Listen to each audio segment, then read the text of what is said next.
It is a big week for the League of Ireland. It's LOI in Europe time. Shamrock Rovers playing Hibernians of Malta in the first round of their Champions League qualifier tomorrow night in Tallaght. Looks like it'll be sold out or very close. But joined now by Dan McDonald of the Irish Independent. For all of that, Dan, I think it's prudent to talk about the raft of transfer rumours and actual changes in the last few days. Dara Burns just confirmed to MK Dons, and Danny Mandroyo off to Lincoln as well, to name but two. Yeah, that's it. I mean, sort of not so much rumours as things that are actually happening, really. Maybe some bogus rumours in the midst of it. But I suppose, the Dara Burns one was spoken about across the last week. You know, I suppose for people who aren't familiar with him, very talented player at St Patrick's Athletic, Ireland under-21 international. Broke through into that sort of squad in the last while. And he's off to MK Dons to League One, and that's the same level that Danny Mandroyo is going to go to, who has been on the fringes of the Ireland squad. He was even on the standby for the most recent international gathering, the Nations League one. But he's been able to go and join Lincoln. It's not 100% done yet. He's injured at the moment, but he's done a medical. But it's basically a formality, as Stephen Bradley, his manager, said today, and he's going to go there for pretty small money because he had a clause in his contract that allowed him to do so. And Shamrock Rovers, over a period of time, weren't able to convince him to sign a longer term deal that might have got them more from this deal. They've done well at previous deals, at previous sales, maybe not as much at this one. Yeah, is St Pat's a kind of a sign of where the league is going? The other day, Josh Keeley he joined Spurs. That was 3 days ago. James Abankwa is off to Udinese. Now Dara Burns as well, and obviously Luke McNally's transfer to Burnley as well, bringing them in some money. Is this where the League of Ireland is going in general? I mean, listen, it's. I think where League of Ireland is going in general is that there's more talk about transfers. It's because, and this doesn't exclusively extend to all those players you spoke about there, because some of them are small but older, some of them are later developers. But generally, we used to have a raft of Irish players leaving at 16, 17, particularly 16, and there'd be no real fanfare around it. What we're seeing now is that more players will leave at a later age. Because of the Brexit rules, particularly ones going to the UK, and there's almost more of a story around it because they've played first team football and you know more about them. And that's not even the case in the case of Josh Keeley, who's gone to Spurs. He's played one match.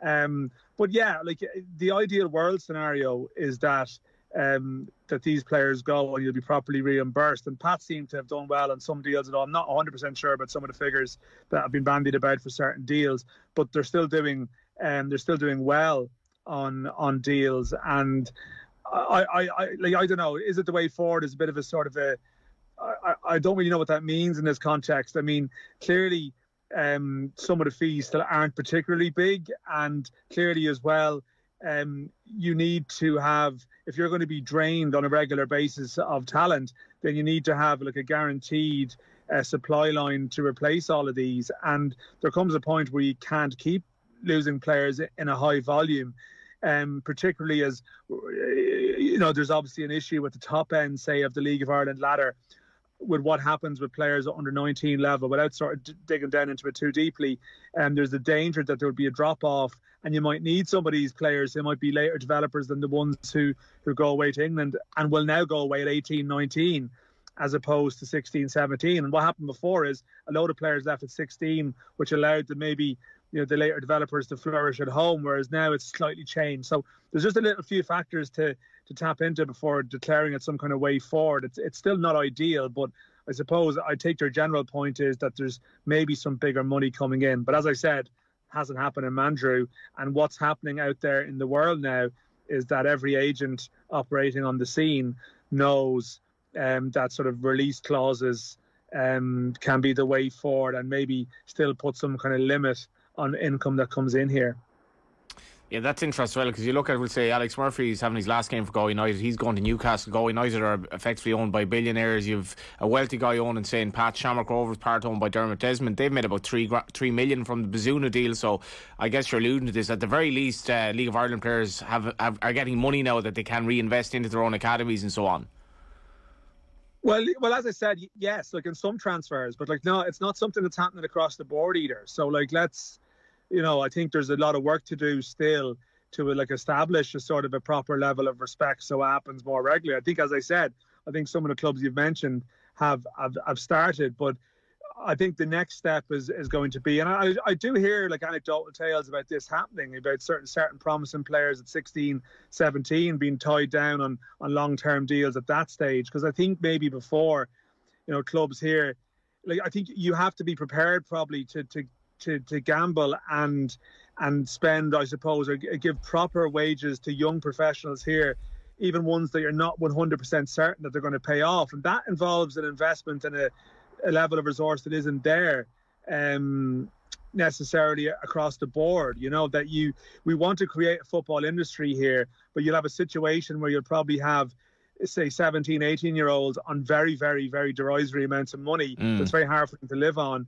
But then, when they then go for peanuts, we are angry about it. So there's obviously a balance to be found between the two, where you're able to sort of hand out better deals to your better young players that, as a result, then allow you to be stronger in terms of looking for more money when it comes to the pension. As I said, like, I think St. Pat's gave Darragh Burns a few contracts, and it's worked out reasonably well for them, although his contract was up at the end of the year.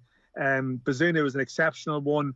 There's other examples of players that are in reasonable long-term, young players that are in reasonable long-term deals. But the flip side is, there's other young players who will do everything, or are being advised to do everything possible to have a price tag being put on their head. So we can't declare it as progress really at this stage, but there's good examples that hopefully will be followed through further. But I would say broadly, it's a bit of a long-winded answer.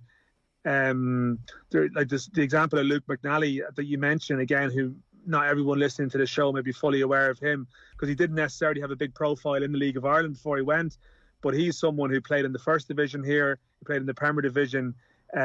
He's gone through every step of the ladder through the underage leagues as well, without having been an outstanding schoolboy player. And at the age of maybe 22 now, is he, or that sort of ballpark territory, he's got a sort of a 7-figure move to a very good championship club, and that pathway is one that should inspire young players at the moment who may not necessarily have huge amount of offers at 16, 17, that it can happen for them eventually. I think that's a good thing for the League of Ireland, certainly. Yeah, no Jack Byrne, no Graham Burke for the game tomorrow, and no Danny Mandroyu. I think he was injured anyway. But how much of lows is Shamrock Rovers? I think you've written extensively and spoken on our podcast about this. That this is massive for Rovers, how they get on in Europe this year.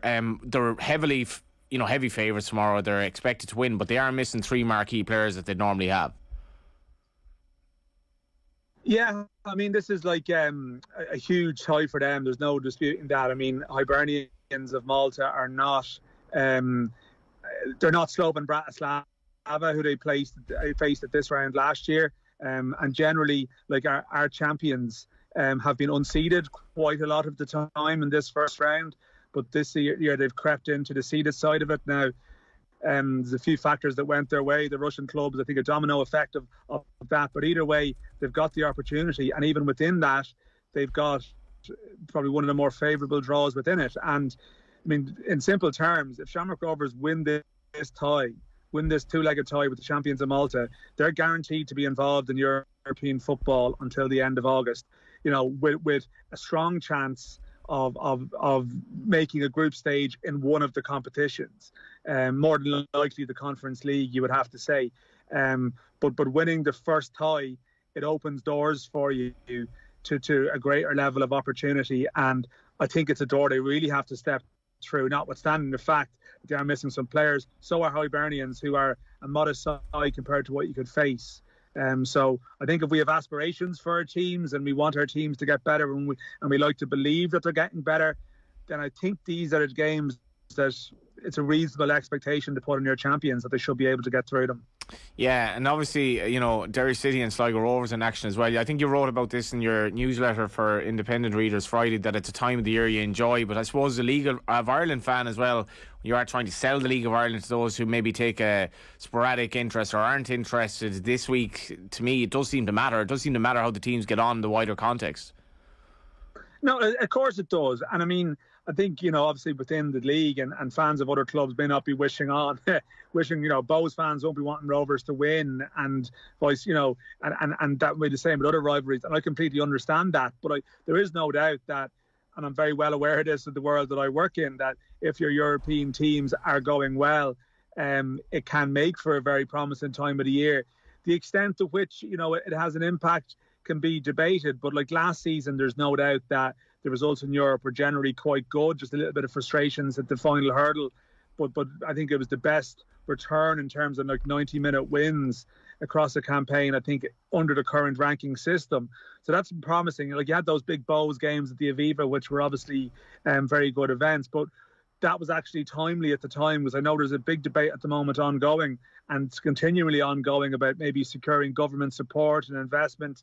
And I think even good results in Europe and proving that these European games can be good events, that can be positive sporting events, I think that does help to build your case. Like you have to believe that you're going somewhere. So I think all of these games are important. I say it every year, you sort of have to win your way into the news cycle. Like Rovers and Hibernians is not the biggest game in the world, but if they get through and they're playing Ludogorets and the GEA season is slowing down a small bit in terms of volume of games, like there is a window there where you can get a lot of coverage and attention and publicity, and as a consequence of that, like I certainly feel that these games are all very important. Yeah, and Shamrock Rovers have yet to qualify for group stages since obviously the Mick O'Neill era, and I'm not saying that's like a failure or whatever, but you do get the sense that Stephen Bradley's been building for this, and it's a kind of a sword that they haven't quite achieved it yet. Yeah, and I think he might play it down a small bit when you speak to him. But I'm sure privately they all know that this is the next step. I mean, they've sort of they're going for 3 in a row leagues here. It looks like they are going to do that. I think their squad has been assembled. I mean, over the winter they would have spoken about assembling a squad depth with sort of challenges in mind, and I think the idea would have been fixture schedules in the summer being quite heavy on account of Europe. I mean, you mentioned the support of Dermot Desmond, and certainly European football would be attractive. I mean, Rovers, with their success, I mean, financially they've got work to do to sort of balance the books, and the money from group stage football would be very, very welcomed, and there's no disputing that. So I think you say that, Dan. Sorry, is that a COVID thing or not? Because obviously this year their crowds have been excellent in Tallaght. Yeah, no, I mean, I still think there would have been an impact of that. There is no doubt. But in saying that, there was also reasonable COVID supports given to clubs in the league. We've seen at a lesser level, like clubs were turning profits that were never turning profits. Now, obviously, might have been clubs with very small wage bills, whereas Shamrock Rovers would have a substantial wage bill, and they have players on long-term contracts. And this has always been the way in the League of Ireland generally, that unless you have benefactor support in some shape or form, it is hard to balance the books unless you can do extremely well under a number of headings. So I'm not saying that they're under mad pressure from that perspective. I'm not, because their crowds are working very well, and it's part of a long-term plan. I think that it's not all about sort of turning profits every year. But in saying that, like the way the club is developing, the natural step in their ambitions is group stages. Like that's where you want to go. Like winning the league gives you better chances to get in the back door to the avenues that are there. So while that now exists, like you have to eventually cross that threshold at some stage. I mean, there was champions of reasonably modest leagues in it last year. So I think Rovers will feel deep down that they're probably good enough. You need a little bit of luck with the draw, but still, I think they have to aspire towards that, and it's the natural next step for them to try and cross that hurdle. There's only one place to finish, and that is the news that John Eustace is joining Birmingham City. It's happened again, Dan. What is happening with Stephen Kenny's backroom team? He appoints these up-and-coming kind of assistant coaches and young aspiring coaches, and then they just leave. What's the next step forward here? Does he appoint somebody who's like 75, last job in his career, or what does he do? Yeah, well, I mean, that's it. You sort of the answers in the question. I mean, clearly, like it's far from ideal, but there's obviously 2 stages to his coaching crisis stuff. I mean, Damien Duff and Alan Kelly, there's no doubt, like that they left as a consequence of the fallout of a dispute, and without going down that road. But subsequently, Stephen Kenny has taken the decision to go after coaches that are on the way up. But if you go after coaches that are on the way up, the chances are that they'll be picked from you. And effectively, this is what happened. I mean, Anthony Barry got the opportunity to go to a World Cup with Belgium. Rory Higgins left to become a manager for the first time, and John Eustace has left to become a manager for the first time. He's got a job as a manager of a championship club. It's not as if he's sort of gone in and way down the pyramid or something. Like, that's a sought after job. That, I mean, like, how long? I mean, Roy Keane can't get a job in the championship. So it's sort of like. Are you putting two and two together here? No, Jesus Christ. No, but do not clip this in such a way that I've said that. If you haven't heard Dan in the last 10 minutes, we just have. To be clear, I'm not saying. But no, I know what you're saying. Like, what do you do? Do you keep going after people who are, like, I think his whole thinking with the appointments was liking someone who's working actively at a good level, so they're on top of sort of coaching trends and stuff. Do you just go for someone who's a safe bet because no one else is going to want them? Is that the right way to be thinking about the appointment? But in saying that, like, the instability isn't ideal, of players meeting a different coach again. Like, John Eustace was barely there and he's gone. So I don't know, is there a happy medium? But the other point as well, it's not as if the FAI are paying £250,000 to assistant managers anymore. That those days are gone. So if you get someone on a reasonably modest deal and they get the opportunity to get a full-time, manager's job somewhere else or on a higher salary, well, like, they're going to go. So I don't know. Do you go down the levels, a little bit lower standard of coach so you'll be safe from instability? I don't know. Like, you see the FEI accounts, they're still not flush with cash, so they're probably always going to be left in some kind of dilemma here. But the problem with Kenny is that it's everyone who leaves, it's added to a list as though it's some kind of people can't stand working with him or something. Whereas anyone saying that with Barry and Higgins and Eustace is only stirring the pot for their own reasons.